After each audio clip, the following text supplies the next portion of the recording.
वहीं अब नजर डालते हैं आज की खबरों पर। शहरी विकास मंत्री प्रेमचंद अग्रवाल और कैबिनेट मंत्री गणेश जोशी द्वारा आज अटल उद्यान का शिलान्यास किया गया। पूर्व में कंपनी गार्डन के नाम से विख्यात पर्यटक स्थल अब अटल उद्यान के नाम से जाना जाएगा। मसूरी देहरादून विकास प्राधिकरण द्वारा अटल उद्यान में पूर्व प्रधानमंत्री भारत रत्न स्वर्गीय अटल बिहारी वाजपेयी की 30 फीट ऊंची मूर्ति स्थापित की जाएगी, जिसे 1 सप्ताह के भीतर अटल उद्यान में स्थापित कर दिया जाएगा। नगर निकाय चुनाव को लेकर शीघ्र आदर्श आचार संहिता लागू होने के दृष्टिगत आज अटल उद्यान का शिलान्यास किया गया। इस मौके पर शहरी विकास मंत्री प्रेमचंद अग्रवाल ने कहा कि स्वर्गीय अटल बिहारी वाजपेयी की देन है कि आज हम अलग उत्तराखंड राज्य में रह रहे हैं और अंग्रेजों के जमाने में रखा गया कंपनी गार्डन नाम आज से अटल अभियान के नाम से जाना जाएगा। उन्होंने कहा कि नगर निकाय को चुनाव को लेकर सरकार ने पूरी तैयारी कर ली है और शीघ्र आचार संहिता लगने के बाद नगर निकाय चुनाव संपन्न कर दिए जाएंगे। इस मौके पर कैबिनेट मंत्री गणेश जोशी ने कहा कि लंबे समय से मसूरी में अटल बिहारी वाजपेयी की मूर्ति स्थापित करने के लिए कार्य किया जा रहा था, जो आज पूरा हो गया है। साथ ही मसूरी में अंग्रेजों द्वारा रखे गए संस्थाओं के नाम को परिवर्तित कर दिया जाएगा। उन्होंने कहा कि केदारनाथ उपचुनाव में निश्चित तौर पर बीजेपी की जीत तय है और इस चुनाव के बाद हम नगर निकाय के चुनाव में भी जीत हासिल करेंगे। मेरे लिए बड़े गौरव के क्षण है, जो मेरी एक दिली इच्छा थी, क्योंकि आज अगर हम मंत्री के रूप में हैं तो इसलिए हैं कि ये छोटा राज्य बना और इस राज्य को बनाया किसी व्यक्ति ने, उसका नाम है अटल बिहारी वाजपेयी। स्वर्गीय वाजपेयी जी जब देश के प्रधानमंत्री थे, 24 दलों की गठबंधन की सरकार थी, उसके बावजूद इस राज्य का निर्माण हुआ और हमारे जैसे छोटे कार्यकर्ताओं को भी विधानसभा के चुनाव लड़ने का मौका मिला, मंत्री बनने का मौका मिला। उनका ऋण उत्तराखंड की जनता कभी चुका नहीं सकती और आज एक मेरे प्रयासों से उनकी स्मृति में जो एक गुलामी का प्रतीक था कंपनी गार्डन, उसके नाम को हमने बदला है। उनका नाम अटल उद्यान, अटल पार्क के नाम पर रखा गया है, क्योंकि मसूरी से उनका एक विशेष लगाव था। जब भी उनका कोई छुट्टी के क्षण होते थे, यहाँ पर आते थे, यहीं कविताएं, कई पुस्तकें उन्होंने लिखी हैं और आज इस पार्क के इस पावन कार्य को करने का सौभाग्य मुझे प्राप्त हुआ है और हमारी तो इच्छा थी कि मूर्ति भी एक साथ यहाँ पर लगाई जाए, क्योंकि आचार संहिता की तलवार सर पर है, इसलिए हमने कहा नामकरण आज कर देते हैं। लेकिन जैसा मुझे लग रहा है, हमारी भावना सही है, शीघ्र ही यहाँ पर अटल जी की मूर्ति भी लगेगी। देखिए, आप जानते हैं कि मसूरी नगर पालिका 1850 में बनी और संयोग देखिए कि 21 नवंबर 1850 में मसूरी की नगर पालिका स्थापित हुई और आज भी 21 नवंबर है और उस टाइम पे इसको हम लोग म्यूनिसिपल पार्क के रूप में जानते थे। फिर बाद में इसका नाम कंपनी पार्क के रूप में रखा गया और उसके बाद सने सने यहाँ के लोगों की मांग उठी कि ये एक अंग्रेजियत के रूप में दिखाई देता है और चूंकि हम लोग जानते हैं कि हमें किसी भाषा से परहेज नहीं है, लेकिन ऐसे व्यक्ति के नाम से इस पार्क का नाम रखा जाए जिस व्यक्ति ने इस प्रदेश का निर्माण कराया और जिसको पूरे चाहे पक्ष के हों या विपक्ष के हों सभी लोग बड़ा सम्मान करते रहे, जो भारत रत्न रहे, जिन्होंने परमाणु विस्फोट जैसे अनेकों कार्य उनके कार्यकाल के दौरान उनके द्वारा कराए गए, चाहे हमारी संचार क्रांति हो, सड़क क्रांति हो या हमारे इस उत्तराखंड के लिए औद्योगिक पैकेज देने की बात हो, बहुत से काम उन्होंने कराए। तो लोगों की एक बहुत बड़ी मांग थी कि उनके नाम से इस पार्क का नाम रखा जाए और आज उसी 21 नवंबर को 2024 को उनके नाम से इस पार्क का नाम अटल पार्क रखा गया है। मैं सभी को बहुत बधाई दे रहा हूं और जब मूर्ति लगेगी उनकी जीवन गाथा लिखी जाएगी। वहीं केदारनाथ उपचुनाव से जुड़ी एक विशेष खबर आपको दिखाने वाले हैं, जहां पर महेंद्र भट्ट जो कि प्रदेश अध्यक्ष हैं, उन्होंने बड़ा बयान दिया है। उन्होंने कहा है कि बीजेपी की सबसे बड़ी जीत केदारनाथ में होगी और जनता ने मातृशक्ति को आशीर्वाद दिया है। केदारनाथ के देवतुल्य स्वरूप पर जनता ने मुहर लगाई है। इसके साथ ही साथ उन्होंने कहा कि प्रवासी मतदाताओं से भी मतदान की अपील उनके द्वारा की गई थी और प्रवासी मतदाताओं ने अपने क्षेत्र पहुंचकर मतदान किया है, जो कि सराहनीय कदम उन्होंने बताया है। इसके साथ ही साथ उन्होंने ये भी कहा है कि सीएम धामी की अपील से मतदान प्रतिशत में इजाफा हुआ है। केदारनाथ में बीजेपी की जीत से आस्था और विकास का संगम होगा। ये बड़ी बातें जो है वो महेंद्र भट्ट, जो कि केदारनाथ उपचुनाव में शामिल थे और प्रदेश अध्यक्ष हैं वहां के, उनके तरफ से ये बड़ा बयान जो है वो सामने आया है। उन्होंने साफ तौर पर कहा है कि उपचुनाव में मतदान प्रतिशत जो है वो उम्मीद से ज्यादा रहा है और जिस तरीके से मतदान प्रतिशत यहां पर सामने देखने को मिला है, उससे ये तय हो जाता है कि बीजेपी की जीत यहां पर निश्चित है। इसके साथ ही साथ उन्होंने कहा कि बीजेपी के कार्यकर्ताओं ने यहां पर जीत तोड़ मेहनत की है और जिसका रिजल्ट जो है वो जल्द ही देखने को मिलेगा। 90% पोलिंग बूथों पर बीजेपी की जीत होगी। तो जीत का दावा जो है वो महेंद्र भट्ट ने यहाँ पर साफ तौर पर कर दिया है और सीधे तौर पर उन्होंने कहा है कि केदारनाथ उपचुनावों में सबसे बड़ी जीत बीजेपी की होगी।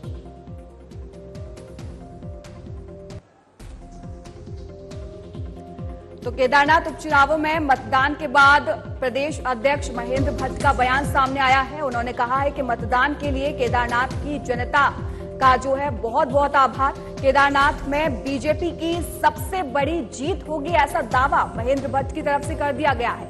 साथ ही साथ उन्होंने कहा है कि जनता ने मातृशक्ति को आशीर्वाद दिया है। केदारनाथ के देवतुल्य स्वरूप पर जनता ने मुहर लगाई है। प्रवासी मतदाताओं से भी मतदान करने की अपील की थी और प्रवासी मतदाताओं ने बढ़ चढ़कर इस बार जो है मतदान किया है। सीएम धामी की अपील से मतदान प्रतिशत में इजाफा हुआ है और कई बातें जो है महेंद्र भट्ट के द्वारा कही गई।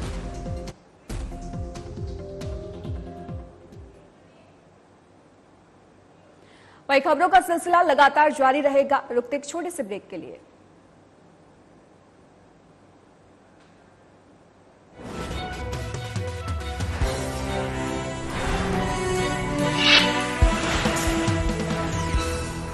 जिसे बनाने में किसी भारतवासी का पसीना बहा हो, उसे खरीदने पर जोर देना चाहिए और ये सबके प्रयास से ही संभव होगा। वोकल फॉर लोकल हमें व्यवहार में लाना ही होगा। देश के यशस्वी प्रधानमंत्री श्री नरेंद्र मोदी जी के वोकल फॉर लोकल के आह्वान से प्रेरित उत्तराखंड सरकार इस दिशा में हर महत्वपूर्ण कदम उठा रही है। प्रकृति, संस्कृति और विरासत को अपने अंदर समेटे उत्तराखंड में बने प्रोडक्ट एक ब्रांड के रूप में उभरते जा रहे हैं। उत्तराखंड सरकार द्वारा ग्रामीण उद्यमियों एवं कृषि उत्पादों को भी राष्ट्रीय और अंतर्राष्ट्रीय बाजारों से जोड़ने का प्रयास किया जा रहा है। उत्तराखंड सरकार द्वारा लॉन्च किया गया हाउस ऑफ हिमालयास ब्रांड क्षेत्र के प्रामाणिक हस्तशिल्प उत्पादों को बढ़ावा दे रहा है। वहीं उत्तराखंड देश का पहला राज्य बन गया है जिसे एक दिन में सबसे अधिक 18 GI टैग मिले। ये सभी प्रयास उत्तराखंड सरकार के वोकल फॉर लोकल के प्रति प्रतिबद्धता का प्रमाण है। लोकल उत्पादों को अपनाकर हम न केवल उत्तराखंड की विरासत को सहेज रहे हैं, बल्कि स्थानीय लोगों को आर्थिक रूप से सशक्त भी बना रहे हैं। आइए इस त्योहार स्थानीय उत्पादों को अपनाकर उत्तराखंड की प्रगति में अपना योगदान दें और साथ मिलकर एक आत्मनिर्भर और समृद्ध उत्तराखंड बनाएं। तैसा सलाम कारपेंटर भाइयों को दिल से सलाम। तैसा सलाम आप ही हो अपने भगवान। तैसा सलाम क्या रंग खिला।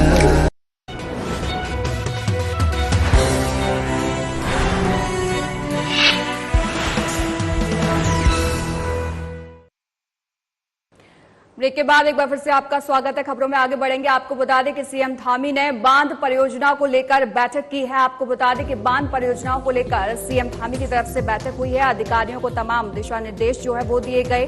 सौंग बांध पेयजल परियोजना पर कार्य शुरू करने के लिए विस्थापन की कार्यवाही जल्द शुरू की जाए, ऐसा उनके द्वारा कहा गया। और साथ ही साथ प्रभावित परिवार जो थे उनसे भी बातचीत की बात उन्होंने कही है। परिवारों को विस्थापित की यथासंभव सहमति के आधार पर शीघ्र भूमि उपलब्ध कराई जाए, ऐसा भी दिशा निर्देश जो है वो धामी की तरफ से दिया गया है। इसके साथ ही साथ विस्थापित परिवारों को सभी मूलभूत सुविधाएं भी उपलब्ध हों, ये भी कहा गया है। सामुदायिक भवन, मंदिर, सड़क और अन्य का भी निर्माण कार्य जो है वो करेंगे और जमरानी बांध परियोजना कार्यों में तेजी लाई जाएगी। ऐसे भी दिशा निर्देश जो हैं वो सीएम धामी की तरफ से साफ तौर पर दिए गए हैं। परियोजना से देहरादून शहर की लगभग 11 लाख आबादी को प्रतिदिन 150 MLD पेयजल की आपूर्ति होगी और भूजल स्तर पर भी सुधार होगा और साथ ही साथ बांध के डाउन स्ट्रीम में स्थित 10 गांव की लगभग 15,000 आबादी की बाढ़ से सुरक्षा होगी।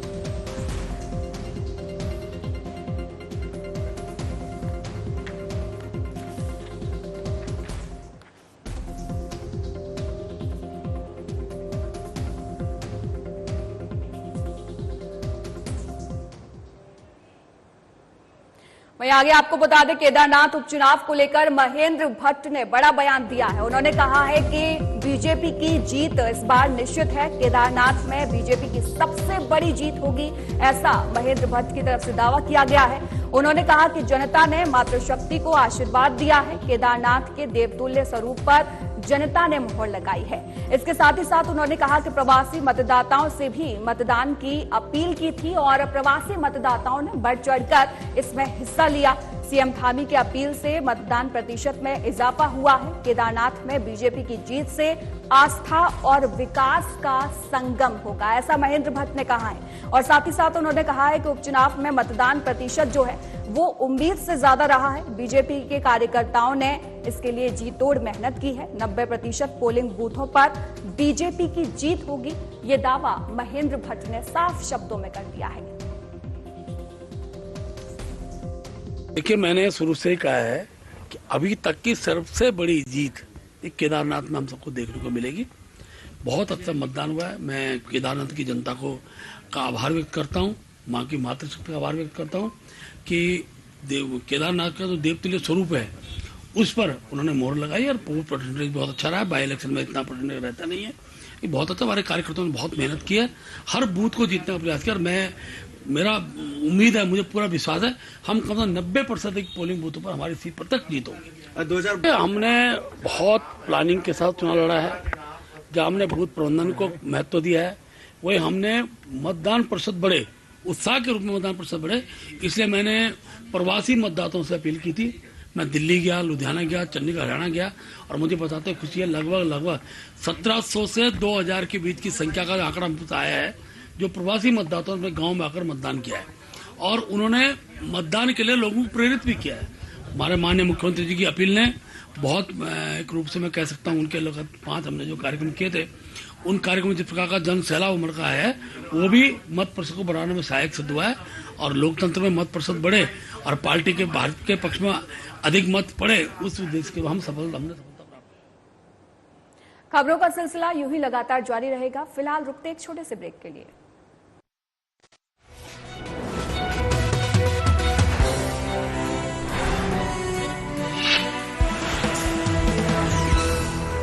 मुख्यमंत्री पुष्कर सिंह धामी के नेतृत्व में राज्य सरकार ने बढ़ाए प्लास्टिक मुक्त उत्तराखंड की दिशा में मजबूत कदम। डिजिटल डिपॉजिट रिफंड सिस्टम लागू करने वाला देश का पहला राज्य बना उत्तराखंड। प्लास्टिक वेस्ट पर्यावरण के लिए बड़ी चुनौती बन रहा है, लेकिन इसके कलेक्शन, उचित निस्तारण व रिसाइकलिंग के लिए डिजिटल डिपॉजिट रिफंड सिस्टम यानी DDRS स्कीम की शुरुआत की गई है। राज्य प्रदूषण नियंत्रण बोर्ड इस योजना का संचालन कर रहा है। प्लास्टिक रैपर्स या प्लास्टिक बोतलों को DDRS सेंटर पर जमा कीजिए। इनमें लगे QR कोड स्कैन कीजिए। स्कैन के बाद प्रत्येक प्लास्टिक वेस्ट पर आपके खाते में एक निश्चित धनराशि आ जाएगी। उत्तराखंड के धार्मिक स्थलों को साफ सुथरा व प्लास्टिक मुक्त बनाने में DDRS सिस्टम बेहद कारगर साबित हो रहा है। इसके जरिए धार्मिक स्थलों, पर्यटन स्थलों और पहाड़ी क्षेत्रों में प्लास्टिक कचरे को एक जगह आसानी से इकट्ठा किया जा सकेगा, यानी सिंगल यूज्ड प्लास्टिक वेस्ट का सही निस्तारण करते हुए साफ सफाई के साथ कमाई भी की जा सकती है। मुख्यमंत्री पुष्कर सिंह धामी के निर्देशों पर उत्तराखंड में सिंगल यूज्ड प्लास्टिक और पॉलीथीन को बैन किया गया है। हम सभी को अपने अपने स्तर पर अपने शहर और अपने गांव को, अपने मोहल्ले को साफ सुथरा रखने का प्रयास करना पड़ेगा। अपने आसपास स्वच्छता का वातावरण बनाना होगा। प्लास्टिक वेस्ट की रिसाइकलिंग और रीयूज करते हुए सही निस्तारण किया जा रहा है। देहरादून में प्लास्टिक को रिसाइकिल करके बेंच, शेड और इंटरलॉकिंग टाइल्स बनाई जा रही हैं। पॉलिथीन, प्लास्टिक रैपर आदि को एकत्र करने के लिए पॉलिथीन कचरा बैंक खोले गए हैं। इसके अलावा नगर निकायों के माध्यम से ठोस कचरे का डोर टू डोर कलेक्शन किया जा रहा है। उत्तराखंड को प्लास्टिक मुक्त बनाने में तकनीक के साथ साथ जन भागीदारी भी जरूरी है। आइए मिलकर स्वच्छ उत्तराखंड के संकल्प को साकार करें। प्लास्टिक मुक्त उत्तराखंड, साफ स्वच्छ उत्तराखंड।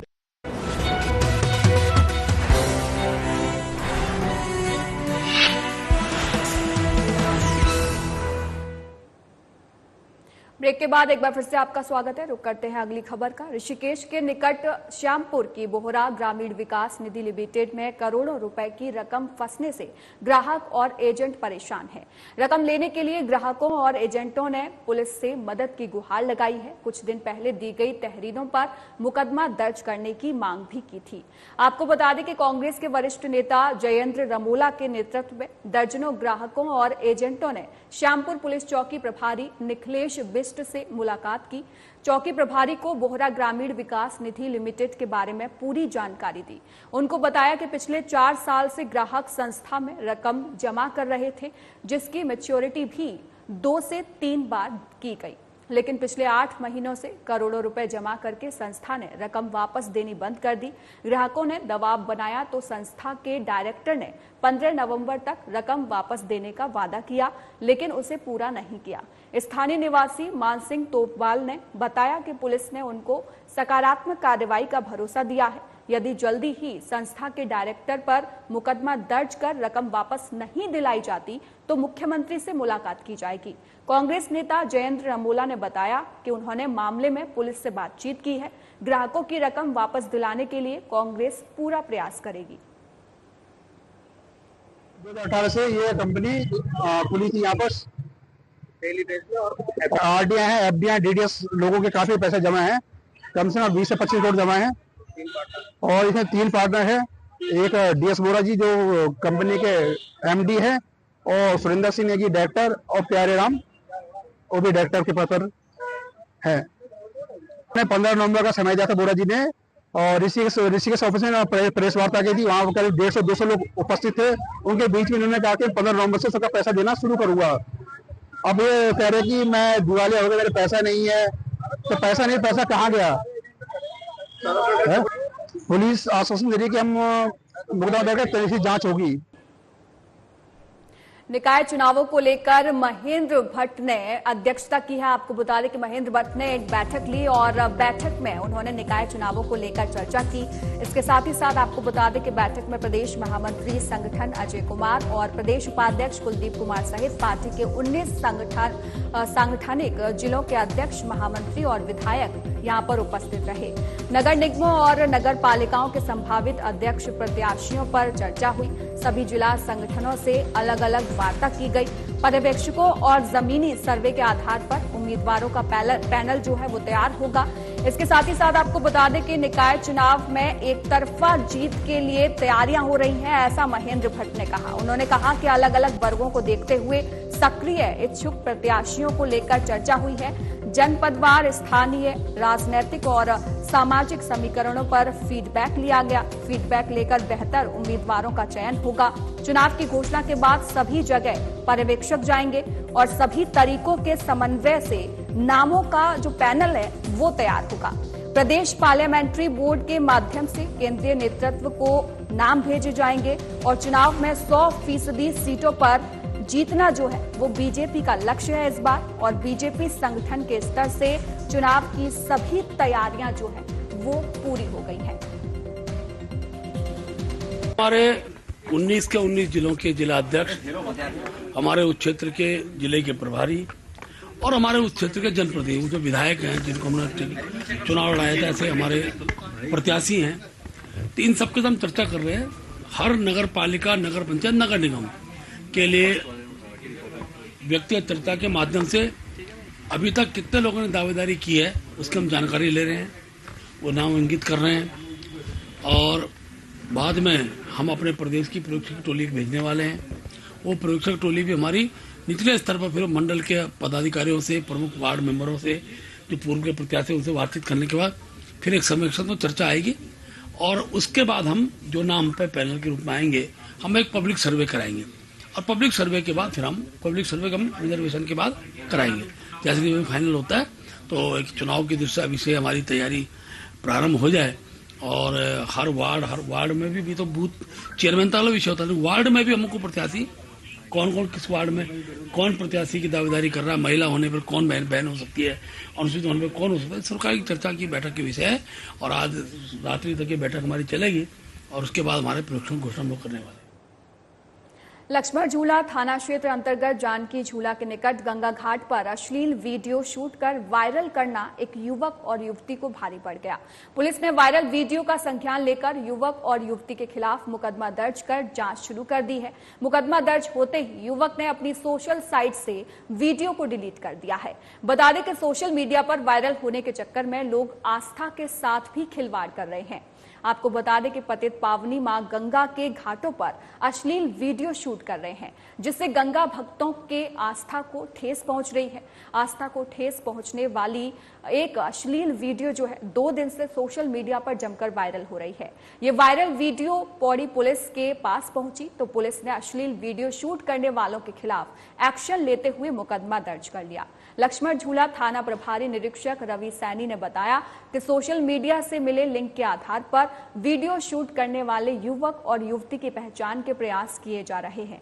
जल्दी ही पहचान कर अश्लील वीडियो शूट करने वाले युवक और युवती को गिरफ्तार किया जाएगा।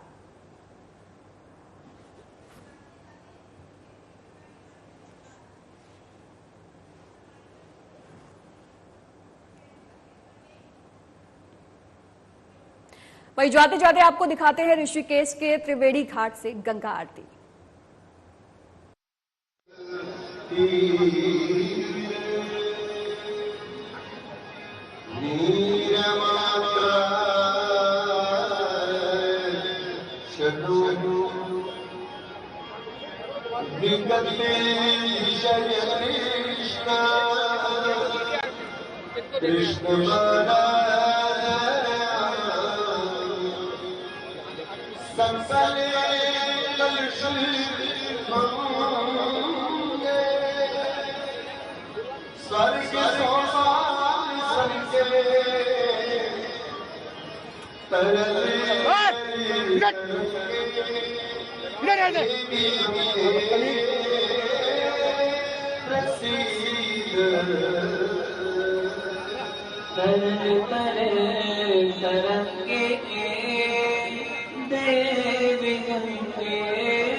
शरण पड़े जो तेरी